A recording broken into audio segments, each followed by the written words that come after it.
Round 7, pick 248, the Kansas City Chiefs selected yet another offensive lineman, offensive guard CJ Hansen. Now, around this time in the draft, pick 248 here, Brett Veach has had some success in the past. You'll remember Isaiah Pacheco was selected at 251 overall, and he's turned out okay.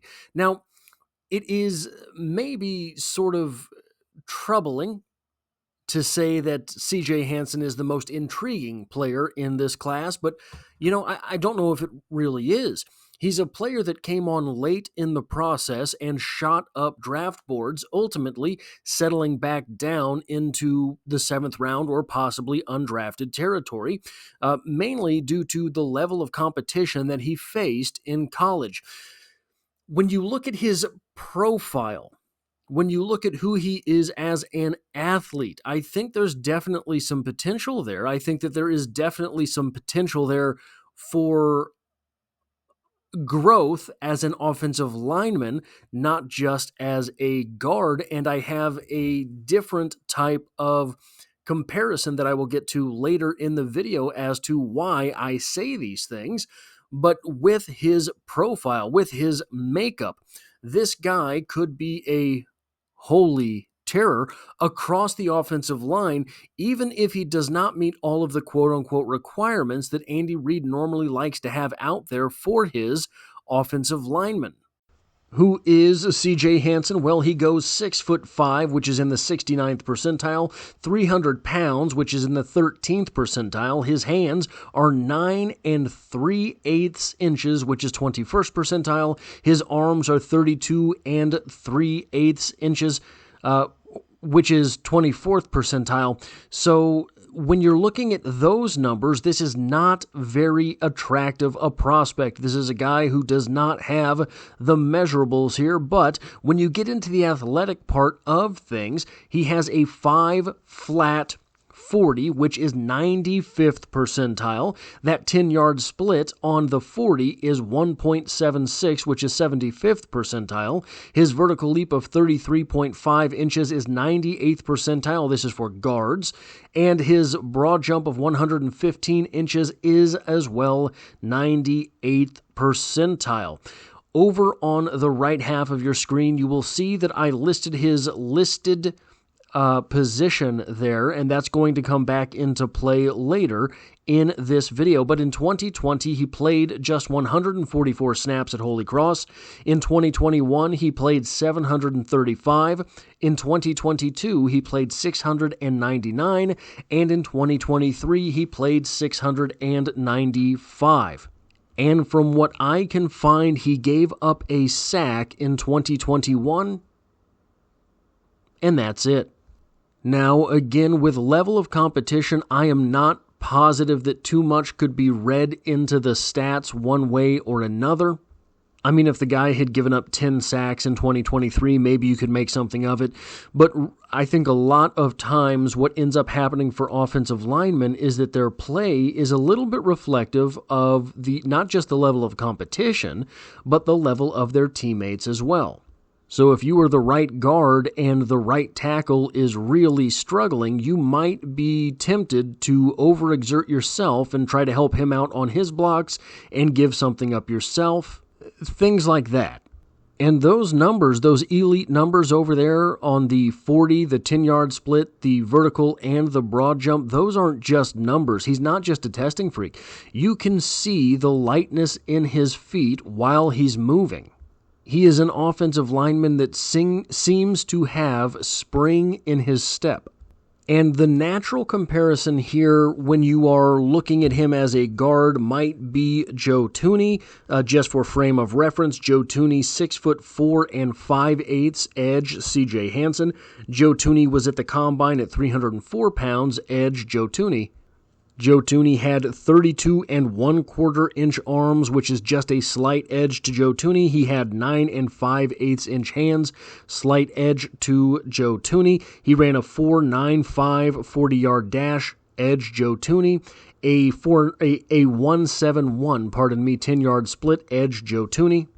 Joe Thuney had a 28.5-inch vertical jump edge CJ Hansen, and Joe Thuney had a 110-inch broad jump edge CJ Hansen. Now, not a fair comparison because Joe Thuney is an elite offensive guard. He's going to have some elite measurables that are on the field, and Joe Thuney has proven it out at the NFL level. But in fairness to the comparison, I think what you were looking at with CJ Hansen is now, I'm not going to ruin this, but if you are looking at an offensive guard prospect like CJ Hansen, you are looking at a guy that you think is going to be a pass-blocking offensive guard. You're not looking at a big hog molly. And this is going to be a video that is riddled with comparisons, but when I watch him, he kind of reminds me a little bit, and this is going to be a name that gives Mizzou fans chills down their spine. He reminds me a little bit of a guy named Andy Bauer that was going to Mizzou during the Gary Pinkel era. I think it was 2014 recruiting class, something like that. He never ended up playing for the Tigers, really, because he had a pretty bad injury his senior year in high school. And indeed, Andy Bauer was a powerhouse at the high school level, but the thing that was more intriguing to me about Andy Bauer was how light he looked on his feet at his size. And that's really kind of the same thing that I get out of CJ Hansen. He's a guy that I think is going to probably have to sit for a year. I don't know if you want to try to slide him through to your practice squad. And if you are planning on doing that, I think you want to hide him in the preseason, maybe not give him any reps in the games, because I think that any play on the field is going to give people too much intel and confirmation on whether or not their scouting process was correct on CJ Hansen. I think CJ Hansen falling to the 7th round was a little bit of a game of chicken. I think there were probably a lot of offensive line coaches who got their word in edgewise, but the general manager, offensive coordinator, head coach were still really banking on CJ Hansen falling out of the draft. It did not end up happening that way. Looking at the strengths versus the weaknesses here, one of the strengths for CJ Hansen is his movement. Like I said, he's a guy that I think has probably excelled in footwork drills his entire life because he does not look, he's light at 300 pounds, but he does not look like he's one of the guys that even breaks that 300 barrier. And when you take into account number 2 on this list, I'm going to come back to these, but the way that I want to set this up is that he's got good movement, he's got a good frame. None of that matters if that third element on his strengths is not there. Now, I'm not just making the point that the guy from Holy Cross has good character. That's not what I'm doing. When you listen to him in interviews, he sounds like he wants to get to work. When you listen to his story, he sounds as if he was a guy that thought, well, this football thing isn't for me. I'm going to have to figure something else out in order to make money and survive. And then all of a sudden, the football thing starts to work out. And a lot of times, those guys, look at Jalen Watson, for example. Jalen Watson had a circuitous path to the NFL, and a guy like CJ Hansen, figuring that football was ultimately out of the picture, is more likely than not to have the work ethic necessary to make those first 2 strengths pay off. Now, his movement skills are good only insofar as he is able to be effective, and in order to be effective, he's going to have to do some things that are over there on the right half of your screen. But with the character that he seems to have, with the humility that he seems to have, he should be able to make those things work. The movement skills look to be elite to me. The frame, the reason I list the frame is he looks like he's still got some bad weight on him. Honestly, he looks like an 18-year-old kid still. His body development really isn't there. He looks to me like he could probably be one of these guys that I don't know if I want to say it this way or not. He looks like he might have to transform his body in order to hang at the NFL. This is another one of those things that reminds me a little bit of Andy Bauer. Andy Bauer was a guy that you looked at and you thought he's got some baby fat on him. And CJ Hansen looks to be the same way to me. Fortunately, he looks to me like he has the frame to be able to really round out and to be able to put on some good weight, to probably lose some of that bad weight. And I'm not trying to pick on anybody at any level, but you have to wonder if at a school like Holy Cross he really had all of the tools necessary to really put his body through the transformation that he needed. On those weaknesses there, number one, experience. He's got a lot of reps in college. His true freshman season, I think he only played like one snap, if I'm remembering that correctly off the top of my head. But how much of the experience that he has during those other years listed, those are good numbers of reps in the 600s and 700s. How many of those reps really did him any good? Again, if you are being overwhelmed as an offensive line unit as a whole, you're not learning the best things about football. He seems to have good technique on his blocks, etc., but that is not the only thing that comes into play for an offensive lineman. The experience of working together as a unit, an offensive line unit, and knowing what the guy to your left and your right is going to do, that type of experience is needed as well as the snaps on the field. Number two there, obviously we talked a little bit about the weight. I do think he has, again, the frame to work on that. And in order to make this point maybe a little bit more crystalline or maybe throw things completely off the rails, there's that Donald Rumsfeld quote, right? There are known knowns, there are known unknowns, and there are unknown unknowns. There's good weight, there's good bad weight, and there's bad weight.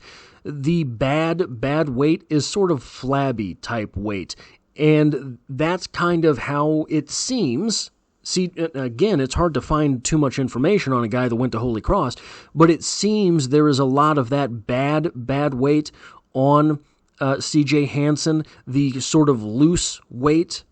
The good bad weight is kind of, you look at a lot of these offensive linemen and they have a front porch, they have a belly hanging off of them, but they have abs on top of that belly, so it's not really going anywhere.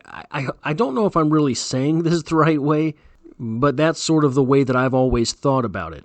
I mean, would it be better if your offensive linemen were 315 pounds of just good weight? He was just a 315-pound behemoth of muscle? Sure, yeah, absolutely. But you have to have some bad weight on most of those guys or they're not going to get to the 300-pound type barrier that they need to be at in order to not get shoved around.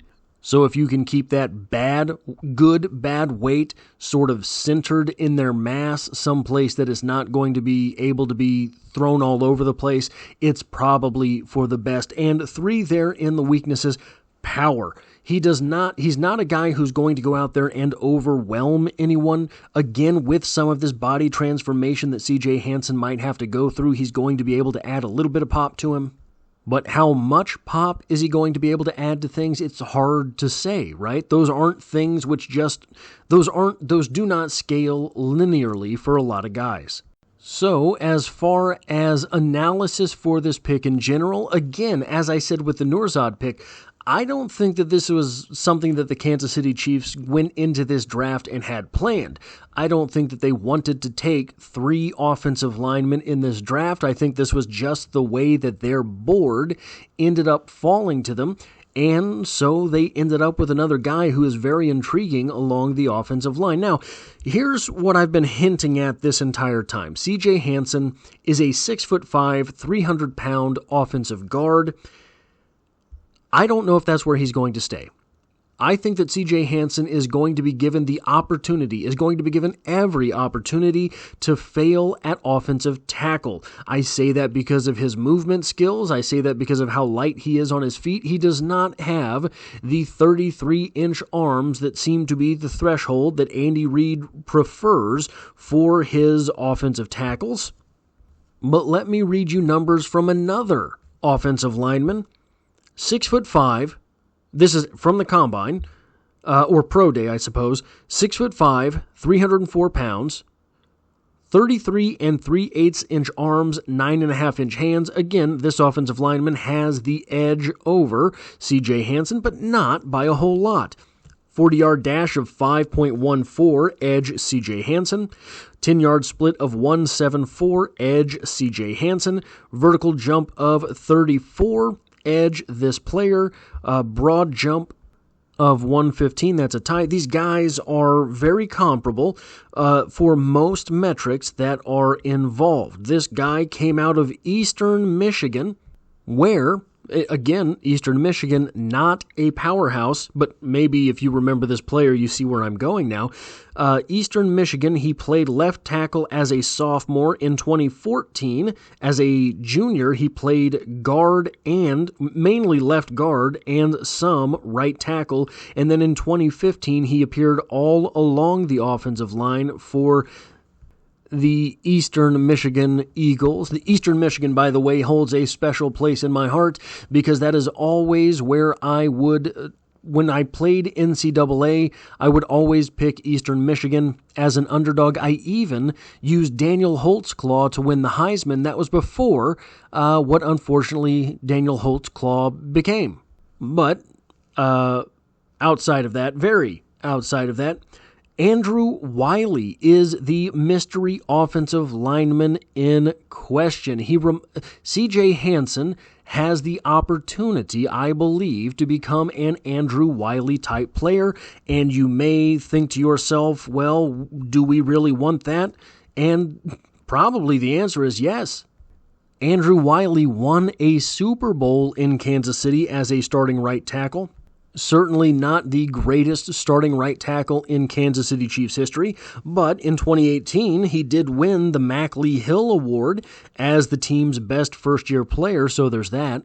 Andrew Wiley has been in the NFL since 2017, and although CJ Hansen was a draft pick and Andrew Wiley was not, when you're looking at the 248th overall selection, you're looking at a guy who almost fell out of the draft. So if Andrew Wiley is the upside for CJ Hansen at offensive tackle, that's not a bad deal.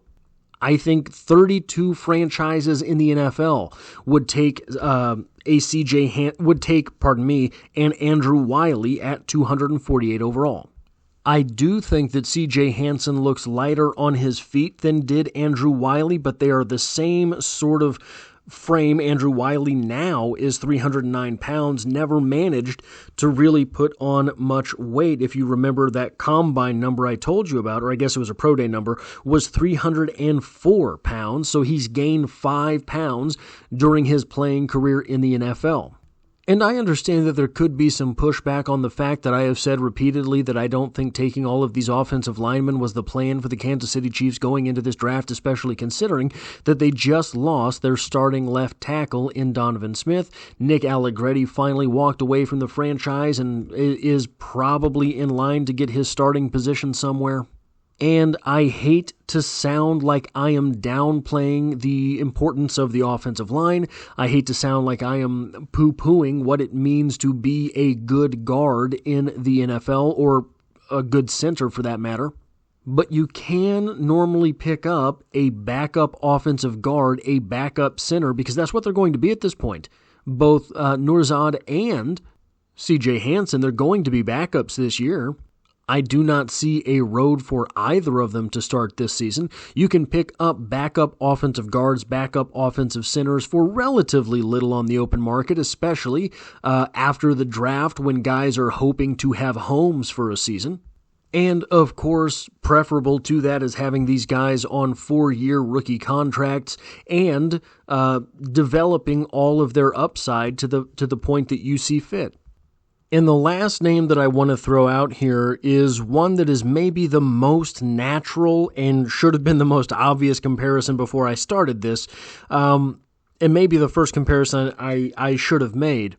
But I think if you're going to put a floor on things, and again, this is a guy who has proven things at the NFL level, whereas CJ Hansen has not, but Mike Caliendo, who played at Western Michigan, not Eastern Michigan like Andrew Wiley, but as a sophomore, Caliendo played 777 snaps.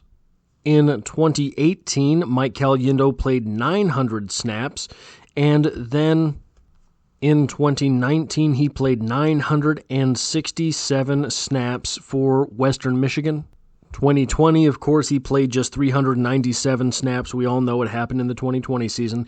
And then in 2021, he started for Western Michigan at center despite being an offensive guard, and I believe he had some offensive tackle experience before that as well, and was on the Werfel Trophy watch list. Now, Mike Caliendo, 6'4". Edge, CJ Hansen. Mike Caliendo, 300 pounds. That is a push. Arms, Mike Caliendo, 30 7/8 inches. That is an edge, CJ Hansen. Hands, 9.5 inches. Edge, Mike Caliendo. 40-yard dash is 5.36. Nearly a half a second of edge for CJ Hansen. However, the 10-yard split of 1.79 is only a 3/100ths of a second advantage for CJ Hansen. Vertical leap of 28.5 inches, edge CJ Hansen. Broad jump for Mike Caliendo of 105 inches. That is a 10-inch edge for CJ Hansen. Now, Mike Caliendo basically redshirted his rookie season in the NFL after going undrafted, spending a year on the practice squad for the Kansas City Chiefs. Ended up playing just 64 offensive snaps for the Kansas City Chiefs last year and 36 special team snaps. Mike Caliendo, however, already 26 years old. He will turn 27 on October 21st, while and whereas CJ Hansen is only 23 years old. A little bit older than Brett Veach prefers. He likes to get guys that are coming off their sophomore or junior seasons in college. But that is still a 3-year advantage to CJ Hansen. And I think ultimately in the preseason, once we get to St. Joe, it will be Mike Caliendo that is the measuring stick for CJ Hansen. Now, when I mention measuring stick, please do not pay attention to the unfortunately placed field goal post on the AI-generated image in front of you. At least I assume that is a field goal post. Maybe this is just a very gifted night. Now, it is worth noting that offensive linemen are always at a premium in the NFL, especially guys. Now, I thought Mike Caliendo had a draftable grade coming out of college. That ended up not being the case. However, he has stuck on an NFL roster ever since. Remember, way back in 2020, or I guess it would have been 2021, Brett Veach was able to trade offensive tackle Yasir Durant, despite Durant only having played 91 snaps of football for the Kansas City Chiefs and 58 snaps of special teams. He traded Yasir Durant for pennies on the dollar, of course. It was a 7th-round pick, but if my memory serves me correctly, it was the 7th-round pick that was indeed used to select Jalen Watson, who has been very good for the Kansas City Chiefs, especially when you consider the fact that he was a 7th-round pick. So guys like Mike Caliendo creeping around your roster even when you have drafted over them, quote unquote, that's not necessarily a bad thing. One thing that I would like to see Brett Veach start doing, and he has a little bit, is leveraging his job security. We know Brett Veach is the general manager for the Kansas City Chiefs. Absolutely, next year, Brett Veach will be the general manager for the Kansas City Chiefs. It is going to take a lot to pry that position away from him, right? He's not going to get fired for anything small. One bad season, 2 bad seasons will not lose Brett Veach his job when he has won 3 Super Bowls and put together excellent draft after excellent draft. So, not all general managers have that in their back pocket. you don't know when you're on the way out in the NFL, especially if you don't have any rings. So I would love to see Brett Veach start leveraging his job security in trade negotiations, saying, hey, I've got Mike Caliendo. Maybe he doesn't make your roster, but listen to this. I'm not going to try to trade you for a 2025 draft pick. Give me a 2027 draft pick. Because Brett Veach knows that he'll be around to use it, while and whereas this other general manager might not be. So a bird in the hand is worth two in the bush. You give me that 2027 7th-round pick, which you might not be around to select, and I will give you an offensive lineman who's a pretty good guy. He can play for you. Maybe he won't, but he could. If that general manager does not know that he will be around to make that 2027 7th-round selection, a backup offensive guard is going to be worth 10 times to him what that 7th-round selection will be. That's all I have for this video. If you like or appreciate what it is that I do here, hitting the like button really does help me out, as it tells YouTube to share this video with other Kansas City Chiefs fans. If you find yourself here by chance but not design, the Kansas City Chiefs are the only thing I talk about on this channel, dropping multiple videos every single week. And if you want to take that next step in helping me out, because YouTube does not play nicely, there is a link, as always, to my Patreon to be found in the description below. And as always, I hope to have you back for the next one.